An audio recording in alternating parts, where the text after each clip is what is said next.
With Mother Nature and other hazards being ever present in our day-to-day, the likelihood of needing to file an insurance claim on your home is ever looming. Join me as I guide you through the homeowner's insurance claim process here on the My Policy Knowledge YouTube channel.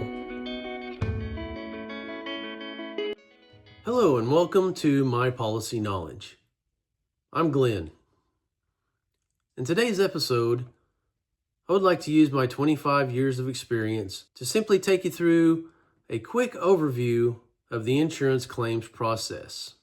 I would like to give a brief overview of the key players and the roles that they play in the insurance claim process.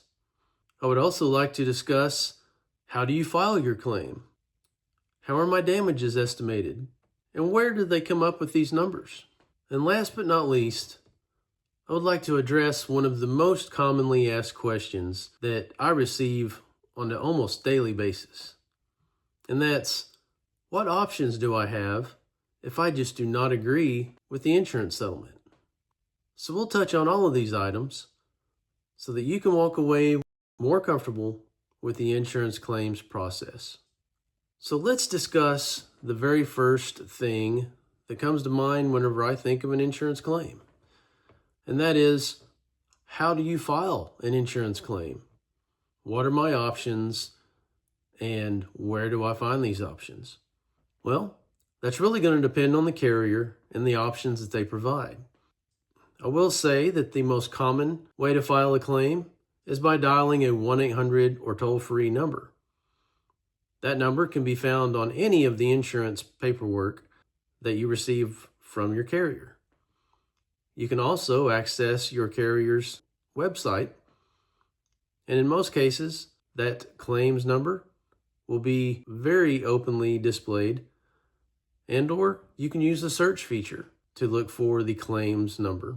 Some of the more technologically advanced carriers may have an app, so you can use your smartphone, download your carrier's app, and make your claim right there on their app. Now, if you have an insurance carrier that has a storefront or a sticks and bricks type office, in most cases, you can also go by your agent and they can assist you in filing your claim. So with any of these options, you should be able to easily file your homeowner's claim. So with this next segment, I may dispel a little bit of a myth regarding the insurance agent. So, the insurance agent is there to primarily help you to assess your insurance needs and to purchase the insurance that is right for you. They may also help you in filing any claim that you have, but seldom is the agent actually involved in the claims process. When you do reach out and file your claim, you're most likely going to speak with an FNOL representative, or First Notice of Loss.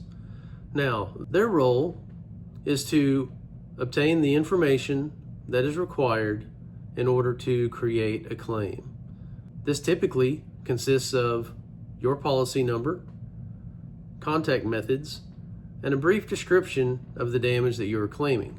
They, in turn, may provide you with your policy limit, your deductible, and a contact person at the insurance company. That FNOL rep will then forward that information into the claims assignment queue. This is where a claims manager for the carrier will take that information and assess it and assign it out to the appropriate adjuster. So the next key player is the desk adjuster. This is typically a person who is directly tied to the carrier. They are either a directly contracted person that specializes working with that particular carrier and is very familiar with their policies and their procedures to work their claims. They may also be an actual staff person with the carrier. Now, their job is to make initial contact with you, discuss your policy, as well as get a good idea of the damages that you're claiming. Yes, this is somewhat redundant from the first notice of loss, but is necessary. You're going to notice that during the claims process, a lot of this information is confirmed again and again and again because it is vital in making sure that the process goes smoothly and that there are no errors made. The desk adjuster is going to be the primary contact with the insurance carrier. They are going to be on your claim from the very beginning all the way through the settlement. So it's very important to make sure that you have this person's contact information at hand at all times, because they will be the person that you contact if you have any kind of concerns or questions regarding your claim. Now, once the desk adjuster makes contact with you, they're going to assign that claim out to a field adjuster. Well, there are two different types of field adjusters.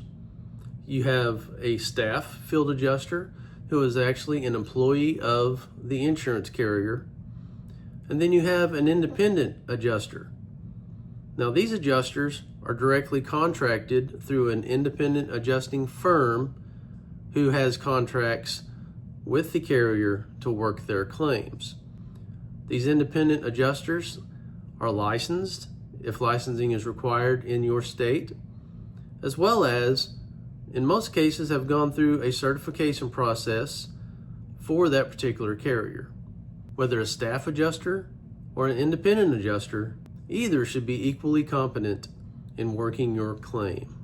So now comes the question, what do I expect from the field adjuster? Well, the field adjuster is going to be making first contact with you again and may yet again confirm some of that basic information. The main thing that they're going to want to confirm is the lost location so that they're showing up to the correct spot. They will set an appointment time with you to come out and take a look at your property damage. Now the question comes up, do I need to have my contractor there? Is it recommended? Is it a requirement? It is not a requirement to have your contractor on site. Some people choose to have the contractor on site, some people don't. It really does not matter either way to the insurance carrier, because the way it's going to work is that insurance adjuster is going to come out and inspect the property. They're going to take photographs, they're going to take measurements, they're going to write down their what we call scope notes. They're going to write down all the information they need to be able to estimate the damages for your claim. Now the adjuster is going to take those scope notes, measurements, and photos and go back to their office and create their final report to the desk adjuster.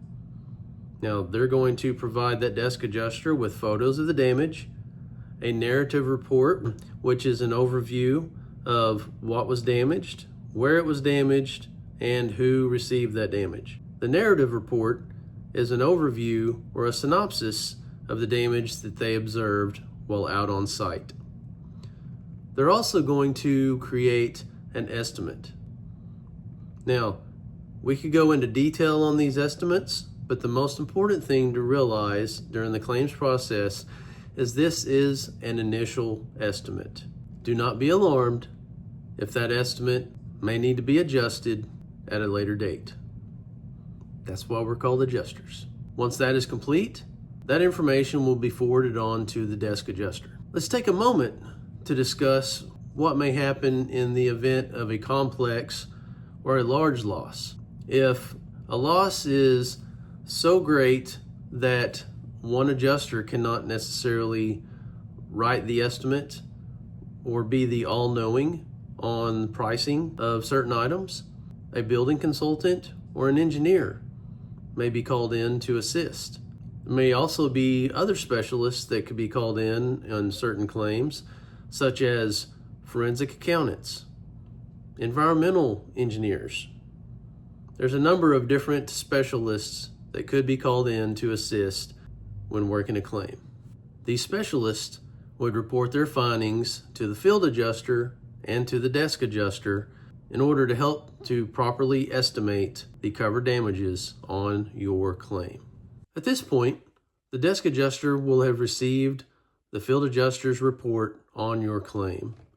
They'll have received the narrative, the estimate, and the photo report, as well as any other supporting documentation that might be needed on that particular kind of claim.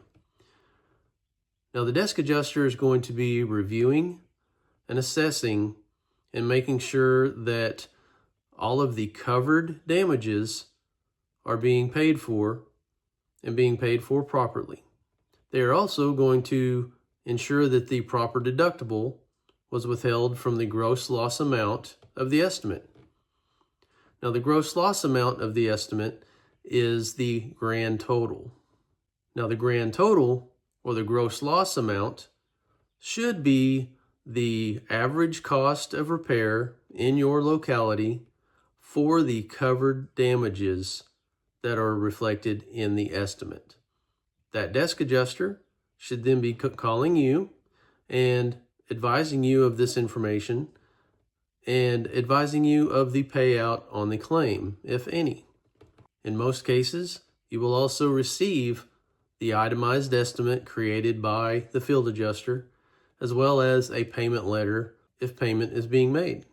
If payment is not being made, or there is a portion of the claim that is being denied, then you will also receive that in writing. Typically, any payout on a claim is received fairly quickly. Now, it can be made via a check or electronic funds transfer. This largely depends on the carrier and the process that they have in place at the time of your claim. A couple of quick notations and or disclosures. If you have a lien holder or a mortgage holder on your property at the time of the loss, they may be listed as a co-payee on any payment that is made to you for those damages, because they do have an insurable interest in the property. You would need to contact the lien holder to find out what their procedures are for getting them to sign off and or release their portion of the funds. In this next section, I just want to quickly review and explain some of the items that are very vital to understanding whenever it comes to your insurance settlement. Every policy has a policy limit. So if you insure your home for $200,000, then that is the policy limit. What that means is that no more than $200,000 is going to be paid on a covered loss for your home under that policy. Every policy also has a deductible. The deductible is withheld from the gross total loss of the estimate. This should not come out of your pocket. If you have a $20,000 loss and you have a $1,000 deductible, then you would have $19,000 that is potentially payable on your claim. Also taken into consideration is depreciation. Now, a quick run through on depreciation. You can have one of two types of depreciation. You can have non-recoverable depreciation, which is associated with an actual cash value policy. You can also have recoverable depreciation, which is associated with a replacement cost value policy. So in the event that you have an actual cash value policy, any depreciation that is withheld is going to be non-recoverable, meaning that any depreciation that is withheld due to the age and condition of the materials that are being replaced or repaired, this depreciation is withheld from your estimate, and this cannot be recovered. So an explanation: if you have a $20,000 loss, you have a $1,000 deductible, you have $19,000 that's potentially payable. Then, if you have $3,000 in non-recoverable depreciation, then that would make your payout $16,000, and that's what is paid on your claim. There is no chance of recovering or receiving an additional payment for that $3,000 that has been withheld. If you have a replacement cost policy, then That $3,000 that is withheld is in the form of recoverable depreciation, meaning if you have a $20,000 estimate and you spend all $20,000 making repairs and you receive an invoice from your contractor that totals the $20,000, then all of that $3,000 that was withheld up front would be released in a second payment. Now, this could be prorated if not all of that $20,000 is spent. So further explanation of that would be if you had a $20,000 claim, $1,000 deductible, and $3,000 of recoverable depreciation, and your contractor invoice totaled $18,000, then the desk adjuster is going to look at that and say, okay, the true cost was $18,000. They have a $1,000 deductible that is their part of the loss, and so that leaves $17,000 potentially payable. They were paid $16,000 up front. This leaves $1,000 in recoverable depreciation that would be released. The end goal is for the homeowner to be out no more or no less than the amount of their deductible if you have a replacement cost policy. Another subject that comes up is, well, what do I do if my contractor comes out and finds further damage or hidden damage? Well, the answer to that is reach out to that desk adjuster. They are the primary contact on that claim, and request a reinspection or a supplement. What will happen is, in most cases, the desk adjuster will have you submit an estimate and or a brief statement from the contractor stating that there was further damage or there was overlooked damage, possibly hidden damage, that was not addressed in your initial estimate. That will be reassigned back out, potentially, to a field adjuster to make a second inspection, most likely along with the contractor. This way, everybody can discuss openly and freely on what it will take to make sure that everything is addressed at this time. Any additional items that would be found that could be paid out underneath the policy would be made in the form of an additional check. This is what we term as a supplemental payment. There are certain items that are typically paid when incurred. These items could include code upgrades or any permit fees that are associated with the claim. Once those costs are incurred, then an invoice is supplied to the desk adjuster and additional payment can be made on those items as well. Now to address that question that I receive quite often, and that is, what if I'm just not satisfied with my insurance settlement? Well, here's a couple of options. But first, we need to be sure that we have given the insurance carrier the opportunity to make any kind of supplemental payments and to reinspect the property with your contractor or representative, and that every opportunity has been provided to the carrier to make your insurance settlement agreeable to you. Now, the initial option is to invoke what is called the appraisal clause. Most insurance policies have an appraisal clause that can be invoked. I would encourage you to read your insurance policy and the appraisal clause within.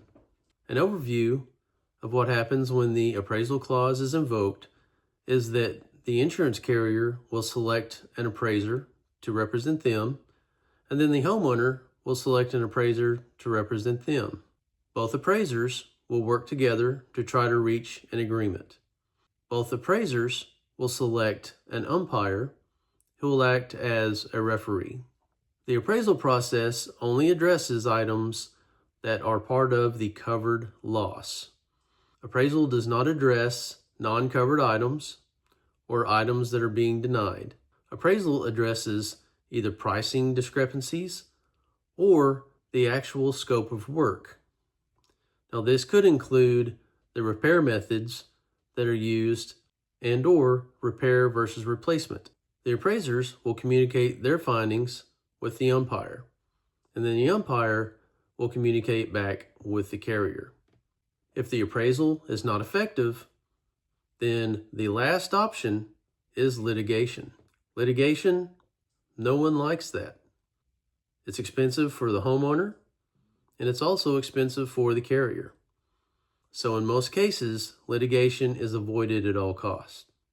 But do know that litigation is your last available option underneath the insurance policy. So that wraps up our discussion today regarding a brief overview of the insurance claims process. I hope that you join me for future episodes where we're going to dive into the different types of claims and specifics for each type, as well as the different types of insurance policies. We'll touch on some of the most frequently used and applied endorsements and how they affect your policy. But for now, we'll wrap up, and I appreciate you joining me for today's episode on My Policy Knowledge.